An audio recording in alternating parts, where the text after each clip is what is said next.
এই 16ই জুন কালো দিবস, এটা গত 15-16 বছর ধরে প্রায় প্রতি বছরই আমাদের সাংবাদিক নেতৃবৃন্দ ভাইদের সঙ্গে আমরা পালন করি।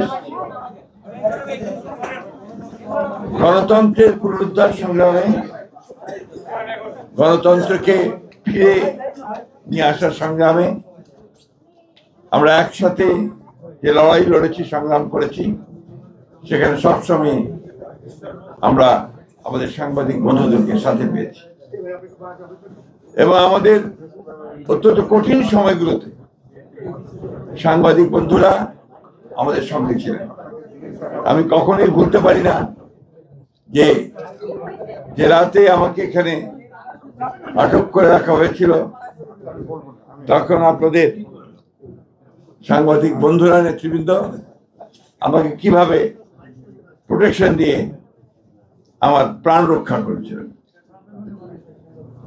আমি কখনোই ভুলবো না যে বিভিন্ন সময়ে আমরা যখনই ফ্যাসিবাদের আক্রমণে আক্রান্ত হয়েছি, তখন তারা কিভাবে ছুটে গিয়ে সেটা কাভার করে জনগণের সামনে তুলে ধরেছিলেন। সেই জন্য আমি সবসময় তাদের কাছে কৃতজ্ঞ। আমার দীর্ঘ এই রাজনীতি করার জীবনের থেকে আমি একটা জিনিস উপলব্ধি করেছি যে আওয়ামী লীগ আর গণতন্ত্র এটা কখনোই একসাথে যায় না, আগেও যায়নি, অর্থাৎ আওয়ামী লীগের জন্মের পরেও যায়নি এবং এই বিগত ফ্যাসিবাদের সময় তো যায়নি। এই সেটাও যাবে না।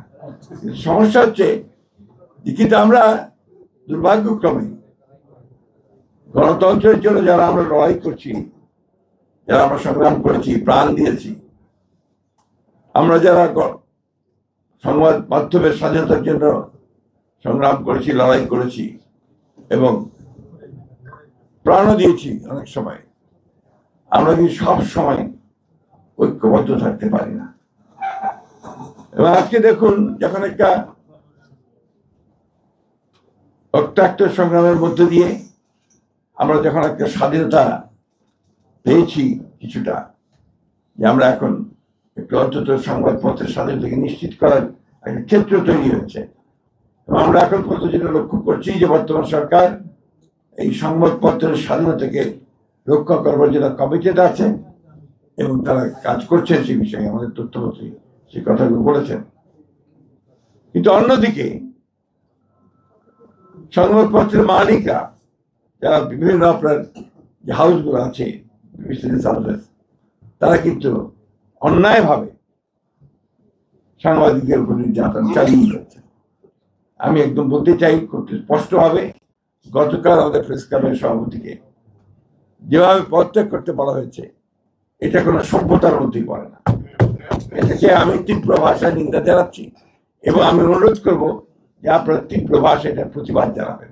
শুধু হাসান হাফিজ সাহেব নয়, একই সঙ্গে আমাদের অনেক সাংবাদিক বন্ধু আছেন যারা এই আক্রমণের শিকার হচ্ছেন, নির্যাতনের শিকার।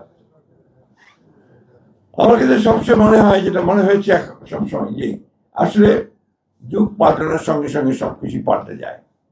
আমি এর আগের দিনও বলেছি যে আমাদের তারা আজকে 1975 সালে 76 সালে সাংবাদিকরা যে অবস্থায় ছিলেন, এখন কিন্তু সেই অবস্থায় নেই।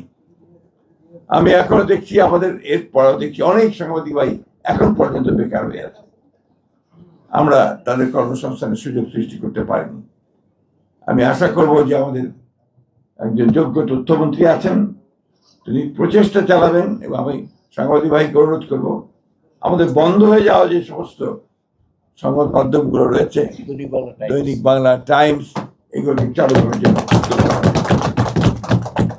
এমনকি যদি বিচিত্রাও সম্ভব হয়, আমার মনে হয় বিচিত্রাকে সম্ভব করতে হবে, কারণ এগুলো হচ্ছে আপনার ঐতিহ্যগত একটা ব্যাপার আছে।